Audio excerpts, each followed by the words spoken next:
हम ही को कातिल कहेगी दुनिया, हमारा ही कत्लेआम होगा। हम ही कुएं खोदते फिरेंगे, हम ही पे पानी हराम होगा। कि चरागों के सफर में दबदबा हो आंधियों का, तो फिर अंजाम जुल्मत के सिवा कुछ भी नहीं होगा। ये दुनिया नफरतों के आखिरी स्टेज पर है, इलाज इसका मोहब्बत के सिवा कुछ भी नहीं होगा। हम ही को कातिल कहेगी दुनिया, हमारा ही कत्लेआम होगा। हम ही कुएं खोदते फिरेंगे, हम ही पे पानी हराम होगा। सभापति महोदय, सन 1947 में दिल्ली की जामा मस्जिद की तारीखी सीढ़ियों पर खड़े होकर के भारत रत्न मौलाना अबुल कलाम आजाद साहब ने कहा था कि मुसलमानों कहां जा रहे हो, यह है तुम्हारा मुल्क, यहां तुम्हारे आबाओ अजदाद की कब्रें हैं। उस वक्त मौलाना आजाद की ये सदाएं सुन करके लोगों ने अपने सरों की गठरियां उतार करके रख दी थी। आज उसी दिल्ली में मौजूद देश की संसद में एक बिल आया है जो हमसे उसी जामा मस्जिद की सीढ़ियों के सबूत मांगेगा, जो उन्हीं सीढ़ियों के पास अपनी कब्र में सोए हुए मौलाना आजाद को फिर से कब्र से सदा देनी पड़ेगी कि ये जो कब्र है वो मेरी कब्र है, ये किसी सरकार की जागीर नहीं है। सभापति महोदय, मैं जहां खड़ा हूं इसी संसद भवन के सामने सड़क के उस पार अपनी कब्र में सोए हुए भारत के पूर्व राष्ट्रपति फखरुद्दीन अली अहमद की कब्र है। शायद अब उस कब्र से भी सदाएं आए कि ये कब्र मेरी कब्र है, ये सरकार की जागीर नहीं है। सभापति महोदय, मैं वक्फ कानूनों में किए जा रहे संविधान विरोधी बदलावों के खिलाफ बोलने के लिए खड़ा हुआ हूं। संविधान का आर्टिकल 14 हो, 29 हो, 30 हो, चीख चीख कर कहता है कि देश में सब बराबर के हकदार। आर्टिकल 26 कहता है कि सबको अपने अपने मजहबी कामों के लिए मंदिर, मस्जिद, गिरजाघर, गुरुद्वारों का निर्माण करने का हक है और उसका रखरखाव का भी हक है। लेकिन डॉक्टर बाबा साहब अंबेडकर के संविधान को हर दिन कुचलने वाली यह सरकार देश के मुसलमानों से नफरत में इतनी अंधी हो गई है कि खुलेआम देश की संसद में देश सरकार के माइनॉरिटी मिनिस्टर साहब और होम मिनिस्टर साहब झूठ बोलते हैं और देश को गुमराह करते हैं, झूठ शब्द असत्य बोलते हैं। सरकार ने इस बिल का नाम उम्मीद रखा है। मंत्री जी कल से इसे देश के मुसलमानों के लिए नई उम्मीद बता रहे हैं। नहीं मंत्री जी, न तो यह बिल मुसलमानों के लिए नई उम्मीद है और न ही उम्मीद की नई किरण। सभापति महोदय, भाजपा ने पूरे देश में वक्फ के नाम पर कई सारे झूठ फैलाए हैं। आइए आज उनकी सच्चाई पर बात करते हैं। वक्फ ट्रिब्यूनल को ऐसे बताया जाता है जैसे वक्फ ट्रिब्यूनल कोई मजहबी खाप पंचायत हो। सभापति महोदय, जबकि सच्चाई यह है कि वक्फ ट्रिब्यूनल भी तो सरकारी न्यायिक विभाग है जिसमें सरकार द्वारा नियुक्त जज होते हैं, जिसमें प्रशासनिक अधिकारी होते हैं, कहीं ऊपर से थोड़ी आ गए। सभापति महोदय, देश के गृह मंत्री जी ने इसी सदन में कहा कि वक्फ ट्रिब्यूनल के फैसले के खिलाफ कोई कोर्ट नहीं जा सकता, जबकि सच यह है कि वक्फ एक्ट 1995 की धारा 83(9) के तहत हाई कोर्ट वक्फ ट्रिब्यूनल के फैसले की न सिर्फ समीक्षा कर सकता है बल्कि उसे बदल भी सकता है। सच तो यह है कि वक्फ बोर्ड खुद अपनी जमीनों के लिए कई सारी कोर्ट में मुकदमे लड़ रहा है। सभापति महोदय, दिल्ली की जिन 123 संपत्तियों को लेकर कल माइनॉरिटी मिनिस्टर, होम मिनिस्टर साहब और अभी आदरणीय नेता सदन बात कर रहे थे, आइए उनकी सच्चाइयों पे भी बात करते हैं। 1911 में जब अंग्रेजी हुकूमत ने कोलकाता के बजाय दिल्ली को राजधानी बनाने का फैसला किया तो रायसीना हिल्स के चारों तरफ जो मुसलमानों की ढेर सारी जमीनें थी उनको एक्वायर किया गया और लुटियन को इसकी तामीर की जिम्मेदारी सौंपी गई। सेंट्रल विस्टा की तरह लुटियन जोन का मेगा प्लान तैयार हुआ, लेकिन उस वक्त के मुसलमानों ने उस वक्त की अंग्रेजी हुकूमत से अपनी इबादत गाहों को बचाने के लिए लड़ाई लड़ी। मामला ब्रिटिश गवर्नमेंट तक पहुंचा। तब यह तय हुआ कि वो जो धार्मिक स्थल हैं उन्हें जस का तस रहने दिया जाएगा। इंडिया गेट के बगल वाली मस्जिद हो, जाब्तागंज, सुनहरी बाग मस्जिद हो, पार्लियामेंट रोड वाली मस्जिद हो, ऐसी 123 संपत्तियों के मैनेजमेंट के लिए 1913 में मुसलमान वक्फ वैलिडेशन एक्ट बना और उसके बाद एक नया शहर बसाया गया जिसे लुटियंस जोन का नाम दिया गया।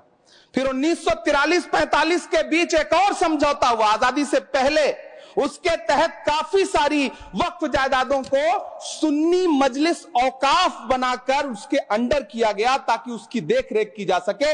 गृह मंत्री जी 2 दिन से सदन में जो बात कह रहे हैं वो दरअसल 123 संपत्तियां उसी सुन्नी मजलिस औकाफ के तहत आती है। सभापति महोदय, आजाद भारत आजाद हुआ। आजादी के बाद भारत में 1954 में वक्फ एक्ट लागू हुआ, जिसकी धारा 9 के तहत 1964 में केंद्रीय वक्फ काउंसिल का गठन हुआ। दिल्ली की वही 123 प्रॉपर्टीज को 1970 में सर्वे गजट करके गजट नोटिफाई किया गया।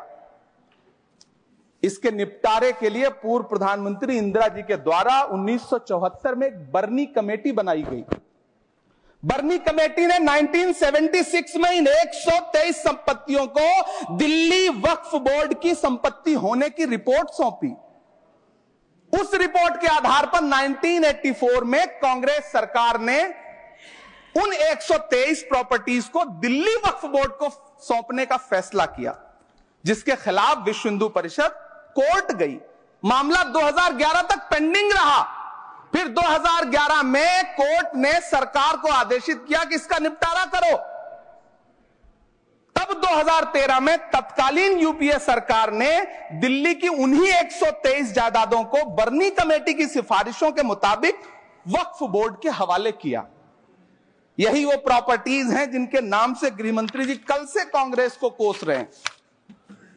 फिर आई 2014 में भाजपा की सरकार, जो तब से इन जमीनों को हड़पने की साजिश कर रही है। जिस बिल को मुसलमानों के हुकूक की हिफाजत करने वाला बिल बताया जा रहा है, उसी को पेश करने के लिए और उस पर बात करने के लिए लोकसभा में भाजपा सरकार के पास एक भी मुस्लिम सांसद नहीं है। जिस वक्त, मैं लोकसभा कह रहा हूं, सुना करिए, जिस वक्फ बिल को मुस्लिम महिलाओं को हक दिलाने वाला बताया जा रहा है, उसे संसद में पेश करने वाली पार्टी के पास न तो राज्यसभा में, न लोकसभा में, न देश की किसी विधानसभा में एक भी मुस्लिम महिला सदस्य नहीं। कल किरण रिजिजू जी कह रहे थे कि रेलवे की जमीनें देश की जमीनें हैं, डिफेंस की जमीनें देश की जमीनें हैं। हां मंत्री जी, हैं, बिल्कुल हैं। ये जो वक्फ की जमीनें हैं, ये हमारे पुरखों ने धार्मिक कामों के लिए डोनेट किया है, तो हम भी तो इसी देश के नागरिक हैं, हम भी तो इसी देश के बेटे हैं, तो वक्फ की जमीनें भी तो इसी देश की जमीनें हैं। उनको पराया क्यों बोलते हैं आप? सभापति महोदय, अशफाकुल्लाह खान जब फैजाबाद की जेल में फांसी के फंदे पर झूल रहे थे, तो इसी देश की जमीन के लिए झूल रहे थे ना। सभापति महोदय, अंडमान की जेल में काला पानी की सजा काटकर अपनी जान देने वाले मौलाना फजले हक खैराबादी हो या शेर खान अफरीदी हो, वो भी तो इसी जमीन के लिए अपनी जान दे रहे थे ना। सभापति महोदय, पाकिस्तान के खिलाफ लड़ते हुए अपनी जान देने वाले महावीर चक्र विजेता ब्रिगेडियर उस्मान हो या पाकिस्तान के पैटर्न टैंक उड़ाने वाला परमवीर चक्र विजेता वीर अब्दुल हमीद हो, वो भी तो इसी जमीन के लिए अपनी जान दे रहा था ना। और मंत्री जी, मैं इस सदन में अलल ऐलान ये कहता हूं कि जब भी इस देश की जमीन को लहू की जरूरत होगी, आपसे 2 कदम आगे इमरान खड़ा मिलेगा, ये मैं आपसे यकीन दिलाते हुए कह रहा हूं। सभापति महोदय, मैं सरकार से कहना चाहता हूं, हमसे हमारी इबादत गाहें तो मत छीनिए ना, हमारे घरों पे बुलडोजर तो मत चलाइए ना, हमारी कब्रों में तो हमें सुकून से सोने दीजिए ना। सभापति महोदय, माइनॉरिटी मिनिस्ट्री का बजट कट करके, मुस्लिम बच्चों की स्कॉलरशिप बंद करके अब सरकार कह रही है कि हम वक्फ की आमदनी से गरीब मुसलमानों का भला करेंगे। गुजरात की बेटी बिल्किस के बलात्कारियों की रिहाई के बाद उन्हें माला पहनाने वाली लोगों के नेता ये कह रहे हैं कि यह बिल मुस्लिम महिलाओं को उनका हक दिलाएगा। धन्यवाद मोदी जी, क्या बढ़िया सौगातें मोदी दे रहे हैं आप। पहले हमें गुजराते मोदी दिया, आप सौगातें मोदी दे रहे हैं। लेकिन यह सरकार इतना याद रखे कि इसी ठसक के साथ देश की संसद में सीए का कानून भी लाया गया था और कहा गया था बड़े बड़े भाषण दे करके कि पड़ोसी देशों से हिंदू भाइयों को ला करके यहां नागरिकता दी जाएगी। लेकिन मैं आपके संज्ञान में लाता हूं सर कि पिछले इतने दिनों में इनसे नागरिकता लेने के लिए 2000 व्यक्ति भी नहीं आए, जबकि इसके उलट इन्हीं की सरकार में पिछले 10 साल में 15 लाख से ज्यादा भारतीयों ने भारत की नागरिकता छोड़ करके दूसरे देश में जाकर के बस गए। यह हुआ उस कानून का अंजाम। सभापति महोदय, इसी तरह की जिद के साथ किसानों के खिलाफ भी कानून लाए गए थे। जिस तरह आज वक्फ के फायदे गिनाए जा रहे हैं, उसी तरह से किसानों को भी कृषि कानूनों के फायदे गिनाए गए थे। लेकिन अंजाम क्या हुआ? 700 किसानों की शहादत लेने के बाद सरकार को अन्नदाता किसानों के सामने घुटने टेकने पड़े और कृषि कानून वापस लेने पड़े। जिल्ले इलाही, जमहूरियत जो है वो नफरत और ठसक से नहीं चलती है, अकड़ से नहीं चलती है, उसमें सबकी हिस्सेदारी जरूरी है। कल देश के माइनॉरिटी मिनिस्टर ने लोकसभा में खड़े होकर एक शेर सुनाया था कि मुझसे कोई बदगुमान न हो, तो मैं उन्हें एक शेर सुनाना चाहता हूं कि मैं आज जद पे हूं तो इतना खुशगुमान न हो, मैं आज जद पे हूं तो इतना खुशगुमान न हो, चराग सबके बुझेंगे हवा किसी की नहीं। नीतीश कुमार जी हो, चंद्रबाबू नायडू जी हो, चिराग पासवान जी हो, जयंत चौधरी जी हो, देवे गौड़ा जी हो, जीतन राम मांझी जी हो, सबको समझना पड़ेगा कि जब जंगल में आग लगती है तो न वो बरगद बचते हैं जो हवा को आंधी में तब्दील करते हैं, न वो बांस बचते हैं जो आपसी रगड़ से चिंगारी पैदा करते हैं। सभापति महोदय, जब देश को मनमोहन सिंह साहब जैसा काबिल प्रधानमंत्री मिलता है तो देश को आरटीआई जैसा एक्ट मिलता है, सेज जैसा एक्ट मिलता है, मनरेगा जैसा एक्ट मिलता है, लिबरलाइजेशन मिलता है, राइट टू एजुकेशन मिलता है, नेशनल फूड सिक्योरिटी एक्ट मिलता है। लेकिन जब देश को सौगातें मोदी मिलती है तो क्या मिलता है? सीए मिलता है, फॉर्म्स लॉ मिलता है, आर्टिकल 370 मिलता है, इलेक्टोरल बॉन्ड जैसा एक्ट मिलता है और वक्फ अमेंडमेंट एक्ट जैसे बिल देश को मिलते हैं। मुझे तो अपने हमवतन भाइयों से पूछना है कि आपको अपने बच्चों की तरक्की, खुशहाली और नौकरी की दरकार है या फिर मुसलमानों की दान की गई जमीनों को लूटकर धन्ना सेठों को देने की साजिश करने वाले कानून की? सभापति महोदय, यह सरकार रात के 3 बजे तक पूरे देश को जगा करके संसद में अपने ही नागरिकों को नीचा दिखाने के लिए वक्फ बिल ला रही थी, तो उधर रात के 1:30 बजे अमेरिका हम पर 26% टैरिफ लगा रहा था। सरकार की प्राथमिकताएं देश को पता। सभापति महोदय, मैं बहुत भावुक हूं आज, और मुझे अच्छा लगा कि आदरणीय नेता सदन जगत प्रकाश नड्डा जी ने बहुत अच्छी बातें भी की, मन से बातें की। क्योंकि उनके नाम में प्रकाश जुड़ा है तो मैं उनमें हमेशा एक रोशनी की किरण देखता हूं। मैं उनके सामने बहुत अदब से यह बात कहना चाहता हूं कि चरागों के सफर में दबदबा हो आंधियों का तो फिर अंजाम जुल्मत के सिवा कुछ भी नहीं होगा। यह दुनिया नफरतों के आखिरी स्टेज पर है, इलाज इसका मोहब्बत के सिवा कुछ भी नहीं होगा। मैं भावुक हूं, मेरी पलकें गीली हैं। अगर देश की एक बहुत बड़ी आबादी को लगता है कि आप उसका भला करने के लिए नहीं बल्कि उनकी इबादत गाहों, उनकी कब्रिस्तानों, उनकी खानकाहों को बर्बाद करने का बिल ला रहे हैं, तो फिर आप अगर समझाने में नाकामयाब रहे हैं तो यह आपकी नाकामयाबी है। पहले समझाइए, उसके बाद कोई बिल लेकर के आइए, तब शायद हम आपका इतनी पुरजोर तरीके से विरोध ना करें। लेकिन सभापति महोदय, मैं अंत में सिर्फ इतना कहना चाहता हूं कि इस बिल में जो भी पॉइंट्स दिए गए हैं, बॉम्सी पोर्टल देख लीजिए, सरकार का झूठ आपको पकड़ में आ जाएगा। हम डरे नहीं हैं, हम सिर्फ सरकार से अपील कर रहे हैं कि हमें अपना समझिए। हम आपके अपने हैं, इस देश के नागरिक हैं और आप ताकत में हैं। संख्या बल के आधार पर बिल हो सकता है आप पास करा ले, लेकिन आपको यह बात समझनी पड़ेगी कि हम तो वो तारीख हैं, जहनों में रहना है, जिसे कागजी पुर्जे नहीं जो फाड़ डाले जाएंगे। जिस जमीन पर मैं खड़ा हूं ये मेरी पहचान है। आप आंधी हैं तो क्या मुझको उड़ा ले जाएंगे? आपको ये बात समझनी पड़ेगी।